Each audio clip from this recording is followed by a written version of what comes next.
ආයිබෝවන් බුදුරජාණන් වහන්සේගේ ඉගැන්වීම් කියන්නේ හුදෙක්ම දර්ශනයක් විතරක් නෙමෙයි. ඒක සැලකෙන්නේ රත්නයක්. එහෙමත් නැත්නම් මණිකක් තරම් වටින දෙයක් විදිහට. ඉතින් අද අපි බලමු ඒ ඉගැන්වීම් ඇයි මෙච්චර වටිනා වෙන්නේ? ඒකට හේතු වුණු විශේෂ ගුණාංග 6 මොනවද කියලා. බුදුදහමේදී මේ ඉගැන්වීම් හඳුන්වන්නේ ධර්ම රත්නය කියලයි. ඒ කියන්නේ ධර්මයා නැමැති මණික. ඉතින් හිතන්න ඇයි මේ ඉගැන්වීම් එච්චරටම වටිනා මණිකකට සමාන කරන්නේ? ඉතින් අපි මේ ප්‍රශ්නෙම්ම පටන් ගමු නේද? යම් ඉගැන්වීමක් නිකම් අදහසක් නොවි රත්නයක් තරම් වටිනා දෙයක් වෙන්නේ කොහොමද? ධර්මයේ තියෙනවා කියන මේ ಗುಣ හයෙන් අපිට ඒකට උත්තරය හොයාගන්න පුළුවන්. මේ ಗುಣ හය අපිට කොටස් දෙකකට බෙදලා බැලුවොත් තේරුම් ගන්න ලේසි. ඉතින් මුලින්ම අපි බලමු ධර්මයේම ස්වභාවය ගැන. ඒ කියන්නේ ඉගැන්වීමේම හරේ තියෙන පළවෙනි ಗುಣ තුන මොනවද කියලා. පළවෙනි ගුණය තමයි ස්වාක්ඛාතෝ. හරිම සරලව කිව්වොත් මේකේ තේරුම තමයි බුද්ධ දේශනාව මුල, මැද, අග. මේ කියන තුන් තැනම කිසිම දෝෂයක්, පරස්පරතාවයක්, එහෙම නැත්නම් පැටලි සහගත බවක් නැතුව හරිම පැහැදිලිව දේශනා කරලා තියෙනවා කියන එක. මේ පැහැදිලි භවයේ තේරුම මොකක්ද? ධර්මය කියන්නේ අහඹු විදිහට එකතු කරපු ඉගැන්වීම් ටිකක් නෙවෙයි.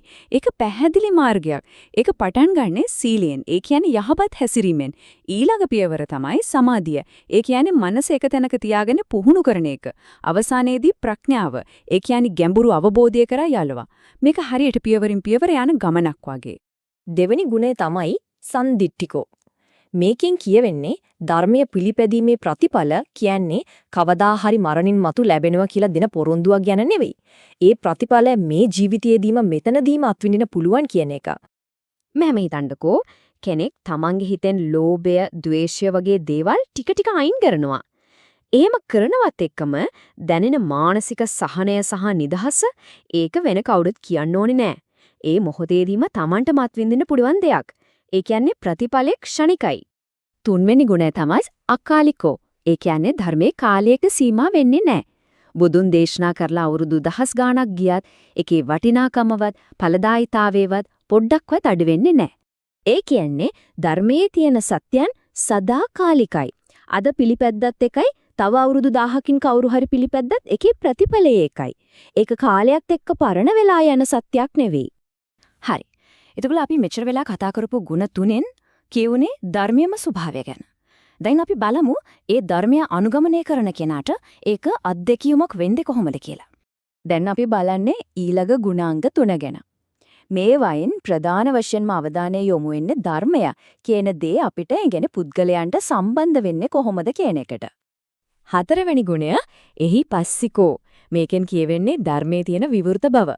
ඒක කාටවත් හොරෙන් සංගපු දෙයක් නෙවෙයි. ඒක ඇවිත් බලන්න කියලා ඕනම කෙනෙකුට ඇවිත් පරීක්ෂා කරලා බලන්න දීපු විවෘත ආරාධනාවක්. මේ ගුණෙන් විශේෂයෙන්ම කියනවා බුද්ධ ධර්මය කියන්නේ ඇස්කන් පියාගෙන අන්ධ භක්තියෙන් පිළිගන්න ඕන දෙයක් නෙවෙයි කියලා. ඒක පෞද්ගලිකවම විමසලා බලලා සත්‍ය අසත්‍යතාවය තහවුරු කරගන්න ඕන සත්‍යයක්. අර එන්න බලන්න විමසන්න කියන විවෘත ආරාධනාව එකෙම තියෙනවා. පස්වෙනි ගුණය තමයි ඕපනයිකෝ. මේකේ තේරුම ධර්මය කියන්නේ පොතක තියලා බලා ඉන්න දෙයක් නෙවෙයි. ඒක තමන්ගේ ජීවිතයට, තමන්ගේ හිතට ඇතුළත් කරගෙන දියුණු කරගන්න ඕන දෙයක් කියන එක. ඒ මාර්ගය තමයි විමුක්තිය කරා යොමු වෙන්නේ. මේකෙන් පැහැදිලි වෙන්නේ ධර්මයේ තියෙන ප්‍රායෝගික බව. ඒක නිකම්ම දැනගන්න තියෙන න්‍යායක් විතරක් නෙවෙයි. ඒක ක්‍රියාත්මක කරන්න ඕන, තමන් තුලින්ම වගා කරගන්න ඕන මාර්ගයක්. අවසාන 6 වෙනි ගුණය තමයි පච්චත්තං වේදිතබ්බෝ විඤ්ඤූහි. මේ දිග වචනේ ඇතුලේ කියවෙන්නේ හරිම වැදගත් දෙයක්. ඒ තමයි නියම අවබෝධය කියන්නේ කෙනෙකුට තව කෙනෙක්ගෙන් ඉල්ල ගන්නවත් දෙන්නවත් පුළුවන් දෙයක් නෙවෙයි. ඒක නුවණ තියෙන අය විසින් Tamanම අත්දකිය යුතු හරිම පෞද්ගලික දෙයක්. ඉතින් මේ ගුණයෙන් අපිට පැහැදිලි වෙනවා අවසාන ඉලක්කය වෙන නිර්වාණය කියන්නේ කවුරු හරි දෙන තෑග්ගක් නෙවෙයි. ඒක Tamanගෙම උත්සාහයෙන්, Tamanගෙම ප්‍රඥාවෙන් ළඟා කරගන්න ඕන ගැඹුරු පෞද්ගලික අත්දැකීමක්. හරි. එහෙනම් අපි දැන් මේ කතා කරපු ගුණාංග 6ම එකට අරගෙන බලමු. මේ ඔක්කොම එකතු වුණාම මොන වගේ සම්පූර්ණ චිත්‍රයක්ද ලැබෙන්නේ කියලා.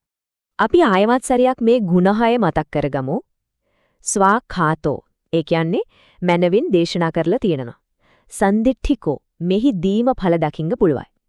අකාලිකෝ. කාලයෙන් බාධාවක් නැහැ. එහි පස්සිකෝ. පරීක්ෂා කරන්න විවෘතයි. ඕපිනයිකෝ. තමාතලට පමුණුවා ගන්න ඕන. සහ පච්චත්තං වේදිතබ්බෝ විඤ්ඤූහි. ඒ කියන්නේ ප්‍රඥාවන්තයින් විසින් පෞද්ගලිකවම අවබෝධ කරගත යුතුයි. ඉතින් අවසාන වශයෙන් අපි මේ ප්‍රශ්නයත් එක්ක මේ විග්‍රහය අවසන් කරමු. මේ ගුණාංග 6 බුදුදහමට විතරක් සීමා කරන්නම ඕනද? එහෙමත් නැත්නම් අපිට ජීවිතේ හමු වෙන ඕනෑම ඉගැන්වීමක දර්ශනයක එහෙමත් නැත්නම් ජීවන මාර්ගයක සැබෑ වටිනාකම මැනලා බලන්න පුළුවන් විශ්වීය මිනුම් දණ්ඩක් විදිහට මේ ටික පාවිච්චි කරන්න බැරිද?